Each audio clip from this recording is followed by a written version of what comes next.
okutongoza kampeni yo kurondera President Museveni akaruru n'abebembezi barukwenda abashubuzi bakorera mu maka ga Charles Ngabirano urukwenda entebe ya MP wa Rwampara East mu rumwizo Rwampara onke kindi kwenda kubashaba nk'abashubuzi Rwampara yitegarikire inyuma ntwenda Museveni kuturamuha akaruru tumuhereza abebembezi nitwa baraturetere ryo kuganyirwamo nk'abashubuzi Ganyuma ya Honorable Ngabirano kuza parliamenta yo kubanza akaturetera umwani ari gutegatekera abantu babugamba abantu bakabarama abantu bangugo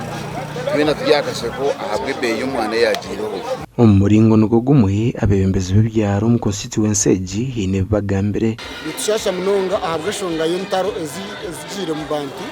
na munonga okutahirira abantu bakashenyagura ibintu by'abantu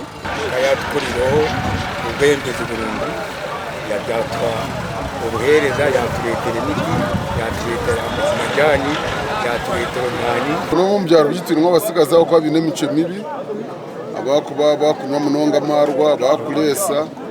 ato okinanira no kugira ngo harabebembezi bamwe abakubakozesa okukira kwenda kurete ibya violence umukaruru abebembezi n'abashubuzi batiroho umukono akwamyangu betekatekire okurondera abebembezi babakaruru nyenda kwikiriza okushaba kwanyu kugira ngo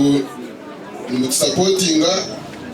twena turunda karuka His Excellency President Museveni itwe abashubuzi